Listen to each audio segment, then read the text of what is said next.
And then it didn't stick. It didn't It's like 3 projects in grade 3 that spelled it like that. And then I was like, this looks stupid. Oh my gosh. Yeah. I actually have a cousin who changed her name when she was 4. That's so young. To her name was Christine, and she completely changed it. And she said, "No, I want a different name." And her name ended up being Carolyn. Oh, okay. That's such a young age to like understand identity and like wanting to like make it your own. And it wasn't any gender issue for her. Yeah. But it was just, no, that's not my name. That's not the name I'm One of supposed my to have. best friends, almost my entire life, I only knew him by Ryan, but it turns out that was actually his middle name. And he hated his first name, which is Christopher, which, you know, Christopher, but Christopher Ryan? What was his last name? Davis. You didn't. I know a Christopher Ryan O'Connor. Oh, that's so And he funny. went by Ryan instead of Christopher. That's weird. Maybe it's just Whoa. like Christopher. And like if you see the middle name, it's like, yeah, that's it. Christopher Ryan Ryan. sounds a little too much like Christopher Robin. That I was just gonna say that. Winnie the Pooh. I loved that movie. I know you did. We're going to talk about that. Yes. Good. Everyone sounds great. Corinna, maybe move it a little closer to your mouth. You're a bit more soft-spoken than the other two, which isn't a bad thing. Not normal for me. Ooh, there we go. Ooh, And that's it's crispy. like Karina, like Karina. the Queena, Corinna. Ooh, right? I like that. Isn't there a movie called Corina? There sure is. It has Whoopi Goldberg in it. Yes, I love that movie. Okay. Speaking of queens. Yeah, there we go. We can just talk about movies. We're good to go, everybody. So I'm going to mute myself and we'll get going. Okay, here we go. Monica and Chandler, it's so great to have you in the studio. That's us. That is us. Listen, this is a timely episode, of course, because of Matthew Perry's passing. We were really keen to get you guys in to talk about it, partly because of the nostalgia and the sentimentality and all the love being shown for his character, Chandler. He's sitting and the right actor. here. So, yeah. Tell me about your connection to those two. Well, I started off as like sort of the Friends fan in the household, if you will. And the longer I watch it, the more I watch it over and over and over again. It's sort of like the comfort show sort of for me. The more sort of similarities. And also if you put it on in the house and he's not watching it, you'll catch him laughing only at the things that Chandler says, like out loud, like gut run, like laughing. And the longer you watch it over and over again, the more things they say, the more things that we were like, that's just something you would say. That's a joke that you would make. That's a move that you would make. I'm also very Monica in the way that like I like things a certain way. I'm very much like if I don't have the control, I tend to like spiral out a little bit. And he's very like calm and cool, go with the flow. He just like does whatever he wants, does whatever he can to make me happy and make it easier for me. And Making jokes the entire time. yeah, he makes everything funny. He makes everything lighthearted. It's just like the two of them. So Oh, that's so cool. Yeah. Okay, Karina and Alex, I'll use your real names now. Tell me about how you two met.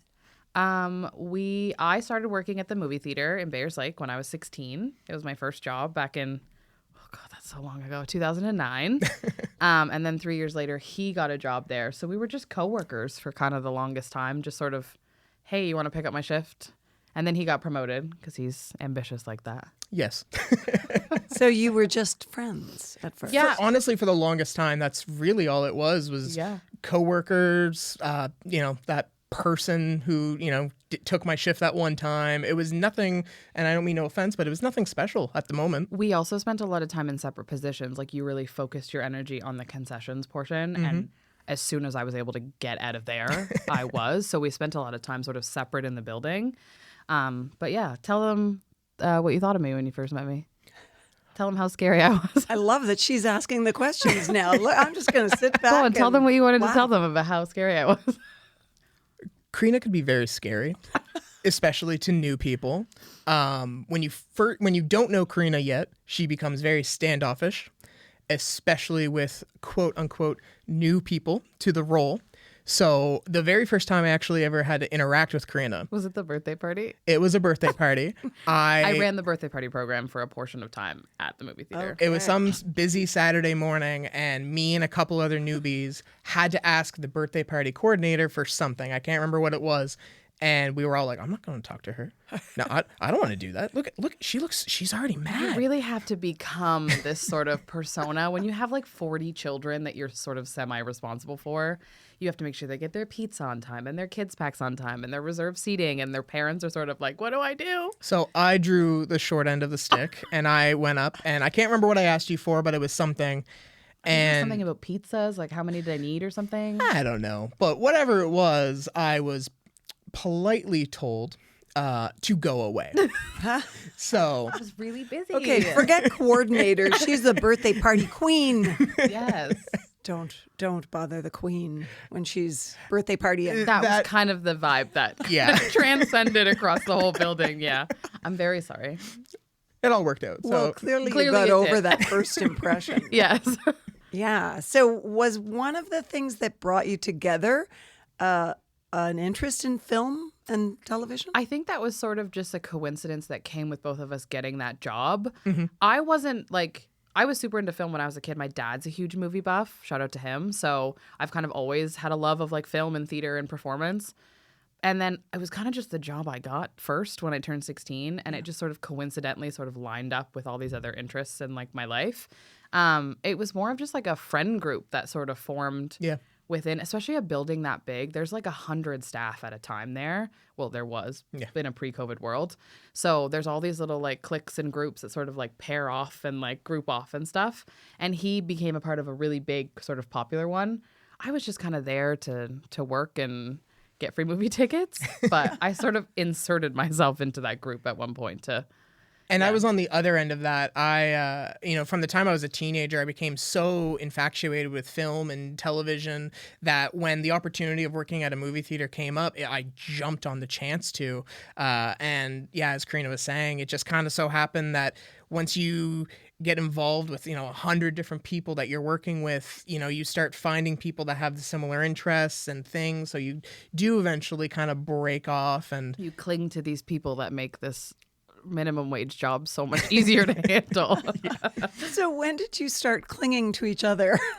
How did that transition happen? What a great verbiage. You were sort of the like, I want to say like nucleus of that group. Like there's a couple people, like most of them have branched off into couples now. I started kind of getting closer to a friend of ours, Nathan, who was already part of the cool kid group. We were just sort of like ended up on the same position together. So we chatted a lot. He's super hilarious. We love him to death. And then I was sort of like, I just went through this really bad breakup. And like, I think I'm ready to start like hanging out with someone new. And I was kind of thinking like, oh, this Nathan kid is like really sweet. And then I found out that this Nathan kid like really was a kid. He was like 18 and like about to graduate high school. And I was like, ooh, I'm a few years older than you. I don't know if we should be like hanging out like that. And then, yeah, for real. And I was messaging Alex about it. I was like, I'm so embarrassed. Like, I can't believe I thought like I had a crush on Nathan. Like, he's so much younger than me. And like, then I found out he had a crush on someone else in the group. Very high school sort of vibes in the group. And I was like, this is so embarrassing. No one wants to hang out with me. Like, no one has a crush on me. Like, I'm in this post-breakup sort of mess and spiral in my head. And he was like, don't be ridiculous. Like, even I would take one for the team. And I was like, hold on a second. A new option has arose. That sounds like a Chandler kind of thing to say. It's very quippy, very witty. I was very impressed. I was immediately like, that was funny. In like it was very like backhanded in like a funny sort of roasty kind of way. And I was like, all right, well, let's do that. So yeah, we just started kind of hanging out outside of the group, and eventually he asked me the question. So. How quickly did you figure out that you had a lot in common? Pretty almost quickly. I would say instantaneous. It was once we actually started like hanging out outside of work and just like talking, it was something that I didn't have to force myself to like, oh, what do I have to talk to this girl about? Like how do I impress her? The topics just sort of came naturally. Yeah, it was just saying whatever, came up, or, hey, have you seen this before? Yeah, I thought it was really good, or whatever it just happened, and there it was so also easy. That like awkward fear of like, oh, if I say something like this, are they gonna think that's funny, or are they gonna have a different opinion, or like? I never have that fear because I know I'm funny, but I can see how that could come for you for sure. Okay. Alex, Anyways, I get that. I always say I'm the funniest person I know. We are. I know That's a funny common argument. I always say I'm a hoot and a half, and he's like maybe like 3/4 of a hoot. You're not quite. But one day you'll get there, I promise. But sometimes you look at me and you go, "Oh, that was funny," and I'm like, "I know. I have no I've been recollection. telling you all these years I'm really funny." He's just so much funnier. It's Thank you for very admitting Chandler. Like Monica's hilarious, Oh, no question. but everyone forgets how funny she is because Chandler is just so funny and so quick with a joke. Okay, so when did you discover that you both love Friends? I mean, the second you talk to Corina, it's probably a conversation that's going to come up almost immediately. It is so well known that Friends is one of her all-time favorite things to anyone who knows her.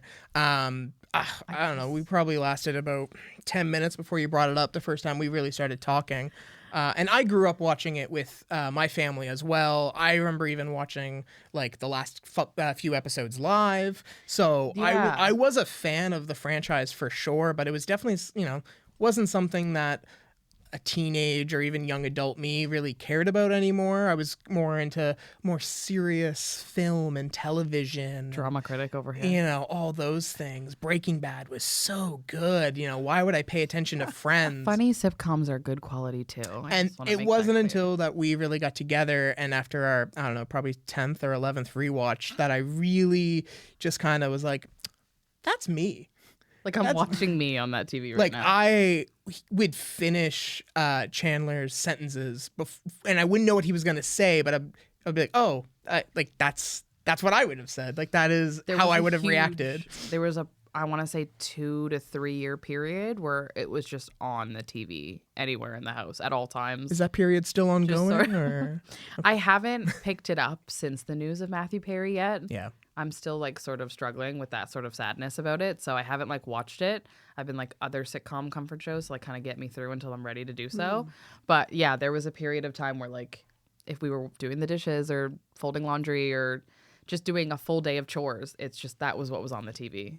Okay, I want to talk about what you just said, comfort shows and the fact that you really get to feel like you know these people. Yeah. The fact that you and so many people felt grief, felt a lot of sadness around his unexpected death. Absolutely. Let's talk first about what a comfort show is. I remember the first time one of my kids said they were rewatching a series, and I was like, well, that seems like a waste of time because there's so much to do in the world. But in a post-COVID world, as you say, I understand that more now. There is a sense of just comfort in an ugly world. Yeah. Sometimes. I think it's just comforting when you know what's going to happen, when you know when the happy endings are happening and when the happy moments are happening, and you can sort of prepare yourself for that. I know that there's some people that deal with a lot of like just regular life anxiety, and they find it comforting knowing what's coming next and knowing that a happy moment is coming next. And I think for me, a comfort show is just sort of like a background buzz sort of distraction. I do a lot of like watching TV while I work because I'm not on the phone at our job at home. I'm just answering emails and live chats and like communicating with my team electronically. So I always have something on in the background just to sort of get me through. And it's like hanging out with your friends while you're working. So you're able to be productive, but there's people there with you in the room, if that makes sense. Yeah, interesting. Because he's usually watching something else. But there are times like last night, for example, I had to do some makeup hours and I just brought my laptop into the living room and we just watched TV together while I worked. And we just did that for like 5 hours straight. So what is it about the show Friends, do you think, that struck a chord with so many people? I think, especially with our generation, it's just part of that. Our friends tend to be closer than our family for a lot of people. And It's a big thing with millennials, I think. It's too. a huge thing with millennials. And I think all the friends share such a strong bond that we all look towards, I love my best friends very much, but even I still want to strive for the same relationship that like Ross and Chandler and Joey had. Yeah. They're all role models in a certain way for sure. And of course, they're all just like really funny. So it does the most important quality. Of course.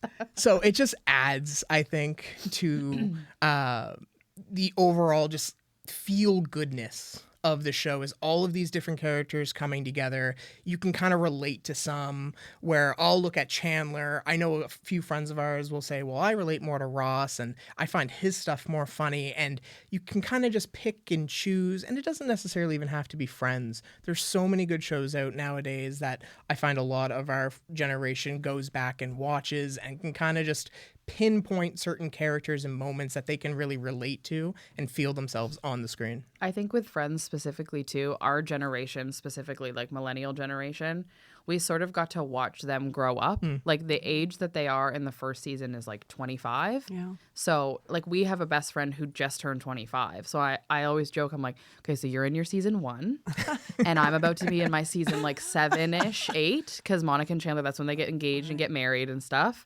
And I think that like I may be the Monica and he may be the Chandler, but I think anyone in our generation and even other generations can relate to something from all 6 of them. Like I think there's sometimes we'll say like, sometimes Ross will say something on the show and I'm like, ooh, that's kind of you. That's, yeah. Like that's he's very like true. a 90% Chandler, but there every now and then like somebody else will say something and I go, yeah, I can see you saying that for sure. Or I can see you doing that for sure. It's just, I think the helpless romantic side of Ross definitely is what like sticks to me. I think so too. Like that like unwavering sort of Yeah.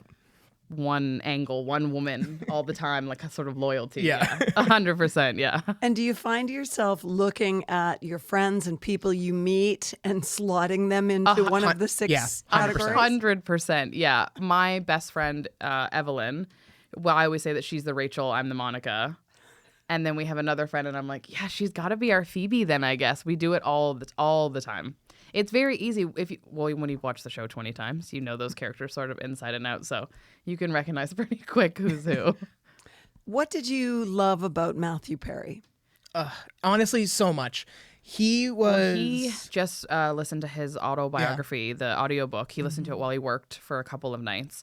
And things that I didn't even know as the like original Friends fan, if you will. But he was just so funny and like genuine, like a very honest sort of person. And I think that is definitely probably one of the things that I've taken from Matthew Perry a lot is just how genuine of a human that he was. He was honestly so smart and so funny, and he realized how many faults he had as a human, and he would try to make better of those things, either by just trying to improve himself or actually making a joke out of it.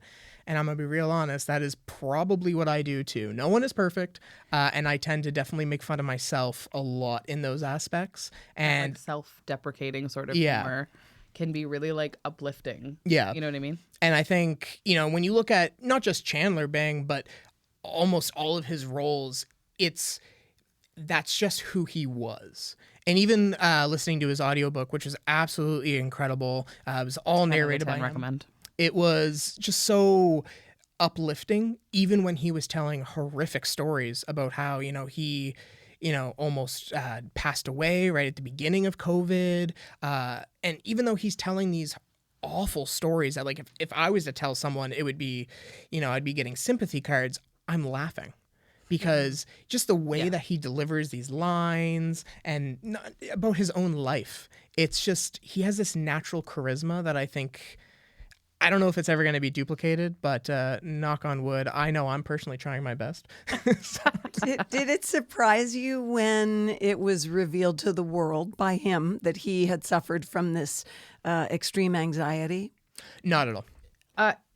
When it was first starting to be like, oh yeah, that season I was like doing this, or that season I was doing that, or I was kind of like, oh, you don't, when you watch the show, you don't, you know what I mean? Like sometimes you can sort of tell, like when you watch the show, he's just Chandler when he's on that show.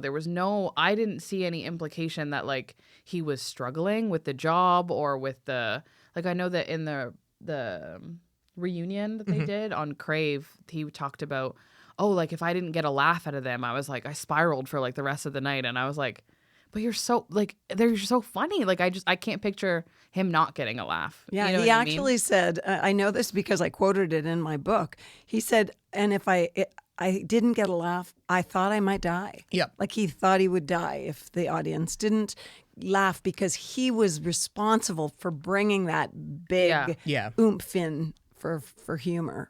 I can't imagine having to go into work every week and the pressure to like make people happy and make people joyous and laugh, and it sounds silly, but like that's a big thing. Like these, especially the people who get chosen to come and do these like live audience sort of thing. Like, oh, what an honor that would be, quite frankly. But yeah, it's a big thing. Like you don't want people to spend all that time traveling and getting to the studio and winning the contest to be in the audience and then, you know, sit there and have them all go, that wasn't funny. Yeah, and as the show gains in popularity, the stakes are higher. It just grows and grows and grows. Yeah. He was mentioning in his book that apparently season 1 was just so different than filming the other seasons because no one knew who they were yet. They all were famous. You know, Matthew Perry especially was on a couple different TV shows, but like nothing super big. He wasn't Matthew Perry. You know what I mean? Yeah. Yeah. So by the time that season 2 rolled around, it was a totally different expectation for the studio audience, for them. Everything had to be a hit, go, go, go, go. And I guess that's where a lot of the anxiety really started to tip over, was even in the really early seasons. But just like Corina was saying, it's so funny to watch those early seasons, especially knowing what we know of the actor now. You still find it really hard to see it. In the later seasons, there's a couple different, weight changes from different like rehabs visually, and things like that. Yeah, like there's a jump when they get engaged. Yep. The start of the season after Monica and Chandler get engaged, he's like, and I know sometimes the TV shows, like, you're like, oh shoot, I got a haircut. I didn't have this haircut when we ended the season, and the new season picks up 10 minutes later. Continuity. Yeah, exactly. So that was kind of like an unavoidable situation, I'm assuming, that them and the studio had to deal with, because he gets engaged to Monica and looks one way, and then they come back and it's like the same night. And he's got a completely new haircut. He's lost like 60 pounds. At that time, he did just get back. He was still actively traveling to rehab, I do believe. Yeah, which we obviously as fans, when it was live, found out shortly after. But I sort of joined watching Friends after it had all already come out. Like it was only a year and a half or so before we started hanging out that I really, like I watched the finale like on a downloaded MP4 on my laptop that I plugged into my TV, like in my apartment in Clayton Park before I even knew you. Like I was like falling off the couch, like I got off the plane, like like it was a big moment. And once I finished it the first time around, I was like, I could watch. Like every time I watch Friends, I watch the finale, I got off the plane, I cry, and then I go, all I want to do is watch the pilot right now. That's all I want to do is just that is a one more time. Devoted fan. Yeah. Okay, the amount of times that I've seen the finale and then the pilot. Really? Yeah. Oh, I just want to watch it all over again as soon as it's done. Okay, so you mentioned the fact that Monica and Chandler got together for the first time in the UK. They were in London at a wedding. Yeah. Ross's wedding. Right, to Emily, yes. And so until that Rachel. moment, they're just friends and they get together and nobody knows. Right. When did that happen for you? And did it happen in any sort of similar way? Actually, it's I never really thought about it that way. Minus the alcohol Yeah. and the traveling to London. It kind of did. I'm a really bad secret keeper, though. I'm different to Monica and Chandler in that way, where they said we have to keep this a secret so that we can make sure it works before we like kind of announce it to the world. We're both so bad at this. I think we sort of both related to that because I went through a really bad breakup, and then a month later you went through a really bad breakup. And then I sort of tried to insert myself into this friend group at the movie theater. And then, we just sort of decided like, we're both like really reeling from this like big change in our life. Like both of our relationships were like quite a few years. So we were like, please don't expect me to like, I don't want to be your girlfriend. Like neither of us are ready for that. It was kind of an unspoken thing of like, why don't we just be to each other what we need in that moment?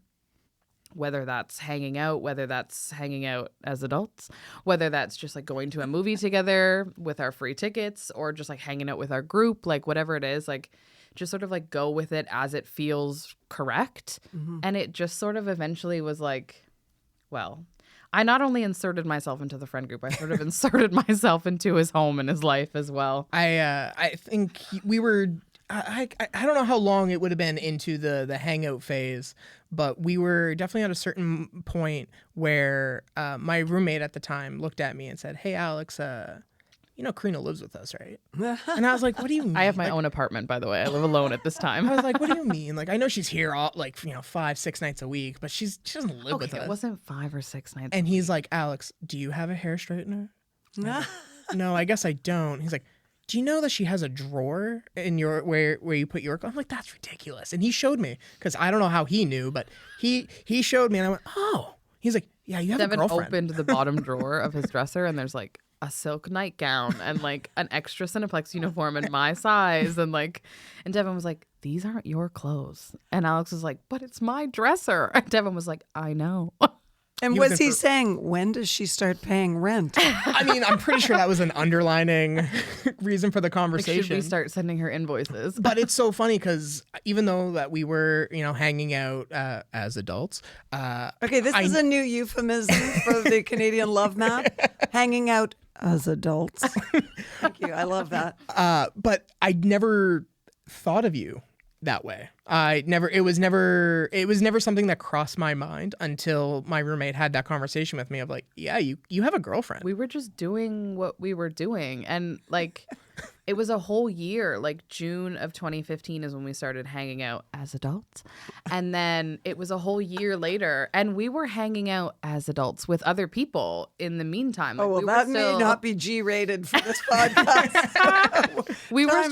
we were fumbling our way through this like post-breakup sort of year of we have to work, and I was in college at the time, and he was like, do I get promoted at the theater? Do I move on? Like we were just sort of fumbling our way through it, and like but we kept coming back to I know like, we hanging out definitely together. had a couple dates with other people where we would almost like end the date, and then like the following night we were just like eating something together, and like, oh, like this was so bad, or blah, blah, blah. Or even you were like, I think he was really handsome. I think I really liked him. Yeah, like I would go on a date with a guy, and he would go on a date with a girl, and then we'd hang out the next night and talk about it and like eat food together. Like we went on like a date debrief date with each other just at our houses. I started to catch feelings a lot sooner than he did. And a friend of ours, Rachel, shout out to you. She said, do you want me to find out if he likes you too? And I was like, at this point, I just have to know, because I need to pump the brakes if he doesn't. And I was like, well, obviously he's going to. Like, she's going to come back. And this is at the movie theater. How could he not? I'm making a pizza, and she's like, let me go find out. So she leaves for a second. He's a supervisor at the time, so he's technically my boss. And she comes back, and she's just like, he doesn't. He said he doesn't. He like flat out said he doesn't like you like that. And I was like, okay. I was like, never mind. You pasted a smile on your face. I was like, yeah, great. And then even with that information, like I would be like, so do you want to hang out? And he'd be like, sure. And I'd be like, are you sure about that? But it wasn't, there was a certain day in June of 2016, correct? Yes, sir. Where, funny enough, I was actually supposed to be hanging out with my ex-girlfriend. That's never good, Alex. I know, and I know this now. I was a youngin'. She's married with 2 beautiful children now. She's a wonderful woman. Do they look like Alex? No, thank goodness. But I was supposed to be hanging out with her, and of course, Corina stayed the night over my place. And my house was boring and lonely. I lived alone. So I don't know what happened to this day. I still don't know. I think it was something to do with my internet, but I did miss all of the messages from my ex that morning trying to wake me up and get me going. And it involved into just a whole big text argument. And it was never hanging out again. Like, I can't believe you'd ghost me like this. It was kind of the straw that broke the camel's back for me personally. And it was at that moment that I put my phone down for a second. And of course, this whole time, my not girlfriend was in the bed with me. So I rolled over and I just had the thought in my head, and the absolute, like, I've never had this thought. And I just went, I cry every time he says this. I could just do this for the rest of my life. Like, I looked at her. She looked so beautiful. I still remember the exact pajamas you were wearing. I didn't, for the record. What he didn't know while I was asleep is that I was about to wake up with the worst throat sickness I'd ever had in my life. I swear I had strep or something. My throat was on fire. I called in sick from my fancy office job, and I stayed home in his apartment all day. And I didn't feel the way that he thought I looked Your when he fever rolled must over. have been giving you a lovely I was glow. doing You were still something asleep yes. at the time, but The sweat was making me nice but it was and like an glowy. instantaneous, like the second you woke up, I was like, oh, she's so beautiful. And I was like, oh, I feel really sick. And he was like, oh, okay. Would you like to be my girlfriend? But yeah, it was later that day. I asked you to be my girlfriend, and when I asked her to be my girlfriend on that day, there was no second guessing. There was no thinking about it really hard. I knew she was going to be my wife, and that's why I was asking. He likes to say he wasn't asking me to be his girlfriend. He was asking me to spend the rest of his life with him. And so far, I'm still telling the truth. So, but I haven't broken that plan yet. not yet, which is good. But it was so weird because, I don't know what previous relationships you might have had, but in every relationship I've had ever, I was always trying really, really hard. Whether that was trying to be the funniest person in the room, trying to make myself look better, trying to, eat stuff that appeased other people so that, whatever it was, I was always trying to mold myself into something that wasn't 100% me. And when I asked Corina to be my girlfriend, that wasn't in my brain. I knew I didn't have to do any of that stuff. I could just look at her and I knew just from like this split second, she was going to be my wife. And here we are all these years later. And, we're getting married officially next year. And there hasn't a day passed that I've actually regretted that choice, where I've thought, oh man, I should have tried harder to do about this. that? Yeah. I've always knew from the moment I asked you, and I think that was the best decision I've ever made in my life. You're ruining her mascara. I know. He tells his story any chance he gets, and it gets me every time. Okay. Because I didn't know that for so long. I thought he was just like, it's been a year, I should probably ask her. I didn't realize he had like fallen in love with me. And of course, when I did ask her, she was, are you serious? No, my answer was, this isn't a joke, right? Like, I was like, are you sure? I was like, you want me to be your girlfriend? Like, exclusively me and you? And he was like, yes.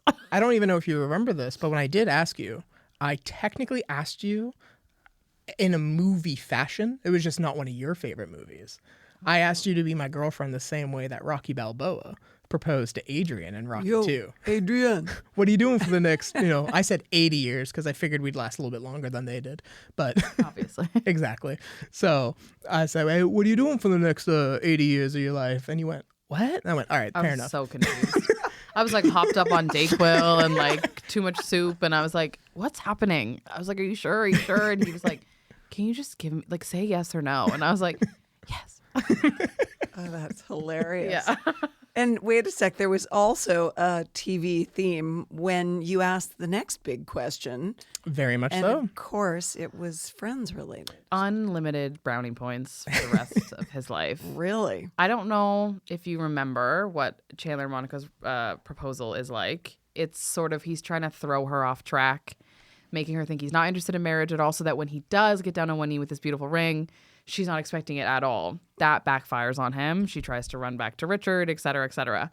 When the actual moment happens, it's Monica surprising Chandler, saying, I've set up your perfect proposal. I'm going to try and do this for you, which is such an us thing for me to just, do you want me to just do it for you? You know what I mean? Like It very much is, yeah. So thankfully, though, this time you just pulled it off. I don't know how you managed to do that. It was perfection. It was about 6 to 5 months in the planning of once I knew exactly the ring I wanted to buy you. One of our roommates who we were living with at the time, our best friend Evelyn. Shout out to Evelyn. She helped me plan the majority of it. And I was able to secretly ask all of our parents. And I have 2 sets of parents for context. I have a dad, a stepmom, a mom, and then a stepdad. And then he also told his parents as well in advance. And I clocked it. I just want to say, I said it was around Easter. We got married. We got engaged in May. So that sort of Easter weekend prior, we had been to all the houses. And I had thought to myself, perfect timing. He was alone with all 3 sets of parents at some point this weekend. I wonder if that's what he was doing. sort of the week after the weekend, I was like, that's very interesting. And then nothing happened for like 3 weeks. And I was like, you're imagining things. I need you to just settle down and all part of the plan. Lower those expectations. I was like, you're ridiculous. And then maybe 3 days later, I opened the door to our apartment and I was like, what is happening? So I had all of our family and friends that could be there at the moment. I had them hiding in our office. And which is just what happened in the Chandler and Monica. As soon as they're plan. like all standing in the hallway, and Joey's like, "Can we come in yet? We're dying out here." And then they all run in and they hug. But I did have our entire apartment was covered in candles, rose petals, and again, shout out to Evelyn. She came up with the idea of having all of our favorite pictures that we've had together printed out, and they were actually hanging from the ceiling. From balloons. So so the whole ceiling was filled with white balloons with ribbon with a picture of us hanging from the bottom. And then I had my own aisle of candles that led me to him. And then there was candles and rose petals and everything all over the like common area of our apartment. And his favorite movie of all time is La La Land. Excellent film. There's an instrumental song in that movie called Engagement Party. Yes, and then I know it. He had that song playing on a loop the whole time I walked in, and he did a speech and I said yes. And when everyone came out, and there's 3 different camera angles on the whole thing that we're planning on like cutting together at some point. But yeah, there was no detail like left unthought of. I have to admit, there was one detail that I didn't even think of or consider. And that was if that was Corina thinking she could one-up me on this very specific day. Listen, we're the kind of couple who thinks that little treats and things is like a big way of saying, I thought of you today. I hope you're having a good day. Alex loves s'mores. S'mores flavored everything. Dairy Queen had a great promotion for a s'mores flavored milkshake. And he was talking about it for a week. And there was just no opportunity to like dip out to Bears Lake and get yourself a s'mores milkshake. I went to dinner with my friend Courtney, which I later found out was the distraction dinner so that they could set up. And I said, I'm going to surprise Alex with a s'mores milkshake. I'm going to get the biggest one I can get, and I'm going to come home, and I'm going to be the cutest little girlfriend he ever had. And he's going to drink that milkshake and play his new video game, and he's going to have a great evening, and it's going to be amazing. And then I walked in the door, opened it to candles and music and him standing there in a suit and pictures and balloons and rose petals. And I was like, I got you a milkshake. And he was like, why don't you put that down and come over here just for 1 second because I have something I want to say. And I was like, you got a diamond, he got a milkshake. Yeah. That seems fair. I keep telling her it was the best milkshake I've ever had in my life. It was because it was really unexpected. It was the one part of the plan I didn't anticipate. So when she did open the door, beyond it being hilarious to me that you thought you were going to be so cute, and typically you absolutely would have. You would have won that day. But it's so funny looking back on it now. Like I really walked up to that door like, I'm winning today. Like I'm the better partner today. Like an idiot. Life as a competition. Yeah, that's good. That's a good kind of loves each other more. And you know what I mean? How can you go wrong? So what happened in that moment when you asked? What did you say, for instance? Oh, it was a blur. We really do. I always recommend to people, if you're going to get engaged, even if it's private, set up a secret camera because you really do black out. Like I had just planned Evelyn. Her proposal was 5 months before.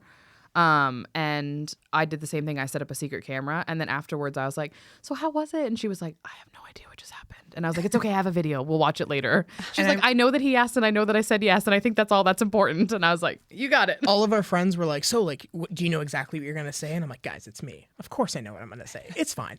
I don't know what I'm going to say. I have no idea. I'm going to wing the whole thing. He killed it. It looked like he had rehearsed it 70 times in the mirror. It was... I mean, you can hear him speaking now. He's very well-spoken, very articulate. Like, he's a wonderful, charming, charismatic sort of man. And everything, what I recall of what he said was perfect. I think he said something about us being best friends and... Sure. I was believe pretty it. or something. Because even though I did have something like, bullet points planned, essentially, the second you opened that door, my mind went blank. And I just... all of a sudden, I was down on one knee, and I was like, oh, did I say things? I hope I didn't just get down on one knee. I hope she understands what's happening. I know in the past I've said things like, make sure it's like important to me that you like use my full name, and like, remember, as long as you ask the question, like I will say yes, you know what I mean? Like, and he was like, I asked, right? And I was like, yeah. And he was like, and you said yes, right? And I was like, yeah, I think we're good. That's why we're hugging right now, right? Yeah. Well, the good news is you have the video on 3 different angles, so you can go back and watch it. We can go back and sort of relive it if we have to. Remind ourselves what we said. Yeah. Show your grandchildren. Exactly. I think the only thing that I remember is like there's a clip, the very ending of the video is he's asked, I've said yes, he's stood up, we've kissed, we've hugged. And I think there's this like blubbery moment of me going, it's so pretty. And then all of our friends come out and I'm going, oh my God, there's other people in the house. And then there's champagne being poured and I'm changing into a little white dress and there's a little bride headband on my head. And all 100% inspired from that single episode of Friends. I remember the dark room, the candles. I remember the distinctly intimacy. watching that episode with you sometime in, it must have been like 18, 19. It was definitely pre-COVID-19. And I just remember thinking, yep, that's it. That's how I'm going to do it. And if you watch me watch that episode, I am just a mess. It gets me. It doesn't matter how many times I've seen it. I could watch it 4 times back to back to back, rewind and rewatch. It gets me every time. It's just so personable and so intimate and so them and so us. It's so, you know what I mean? Like, she's like, this is why girls don't do this. And then he's like, oh, it's okay. I got it. Like, I'm the man. I got it. And then he's like, okay, I can do this. I swear. You know what I mean? Like, it's very, just like fumbly and cute. And like, we're going to do it together instead of like one person. It's just perfect. Yeah. It's the perfect proposal, in my opinion, in any TV and film. And the fact that I got to like sort of live it on my own is like a dream come true. So fun. I love you just described you as us. So let's talk about what makes us special for you. What is it you love most about each other? Kind of going back to what you said earlier about like you not having to try so hard. It's just that easy. Like, it's just like there's nothing difficult about life if he's, oh no. Life is very easy with him in it. And he makes everything fun and light. And he sort of brings me down to like a grounded level because Someone has to. I'm very like on the go and busy and I'm always stressed about something. And he's very good at just reminding me that I'm good at what I do. And he just makes me feel very like simple. And I'm very happy to just have a plain old boring life with you because even if we just never leave the house, if you're there, it's fun. So he just makes being myself really easy and really lovable. So well, now you're going to mess up my mascara. I'm so sorry. Well, to kind of piggyback off of what you're saying, I really like him. I like you too, which I'm glad we're clarifying this now. I'm glad. In case you were ever wondering, I really do like you a lot. That's good. No, but to piggyback off what you were saying, honestly, the thing I love about you the most is I'm funnier than you, right? Not a chance. You make me the best version of me. The me who I was before I met you, I don't know that guy. I don't even like that guy anymore. Can confirm. You have changed me for the absolute best, and yet you have embraced everything that I know and love about myself and have heightened those things. There's not a day that goes by that you don't make me fall more in love with you, and at the same time, by doing that, you make me fall in love with myself. And that's something I don't think a single human being on this planet can ever do for me, and that's honestly the number one biggest reason why I love you, is you just make me the best me. Can we get some Kleenex in here? Why does he do this to me all the time? I love the open hearts, and I just, I love the fact that you were willing to talk to me today and to us, because you've got a big audience listening, and I'm sure some of them are crying, some of them are laughing, and that's just like a great episode of Friends. Yeah. It really is. And you will get married next spring, is that right? Next July. Next July. Yeah. And what's next after that? What's the future hold for you two? We'd love to do a honeymoon. to keep in with this sort of like film, TV. Our whole wedding is sort of cinema sort of themed. We're going to do a Disneyland honeymoon in California to sort of, there's a lot of nerdy stuff there for us to enjoy. There's some Marvel stuff and some Star Wars stuff, and we're big Disney people. So not to like label us as a Disney adult, but it's unfortunately true, I think. But I think I will get the ears with the little veil on it that says bride for sure. I can't go on my honeymoon in Disney and not, you know what I mean? Will you promise to send us a picture of that? 100%. 100%. Okay. I'm just going to plaster our wedding website with photos of everything that's wedding related. It's a deal. Yeah. Thanks, guys, so much for coming in. Thank you for having us. It was a privilege. It's been an absolute pleasure. My God, I'm single. I'm never going to experience what you guys talked about. Oh my God. Absolutely will. Come on. Holy moly, guacamole. That was perfect. I have no notes. No, terrific. Great. That was a no notes episode. Unless, did we miss anything that you might want to mention? I don't think so. Yeah, no. So great. Oh my gosh. Okay, you guys are free. I'm going to press stop. Yeah, it's fantastic. Recording, and we are golden. I actually don't know if I can sing I'll Be There For You. There's such a lot of copyright issues. I'll give you one like that, but you just want to be careful because, for instance, with song lyrics, you can put a quote from someone else's book in your book as long as it's 50 words or less. You can't use a song lyric that's even 5 words long without paying a lot of money. So even in writing, eh? Yeah. Oh yeah. You can't use song lyrics. Like I wanted to use the only lyrics I used in my book, I was given permission to by the estate of Laura Smith for hers. Really? Do you want me to check with Connor? Connor might know about the singing. Yeah, but I'll give it to you both ways. We'll do both. Let's do it. Okay. Here's a level for you. Today's love story belongs to Corina and Alex, a couple whose theme song should definitely be I'll Be There For You.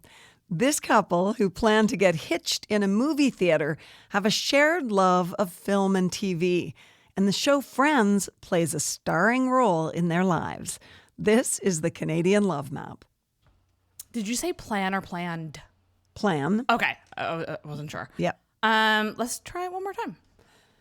Today's love story belongs to Corina and Alex, a couple whose theme song should definitely be I'll Be There For You. This couple who, I said couple. These two who plan to... Okay, I'm not going to say a couple there. There we go. Today's love story belongs to Corina and Alex, whose...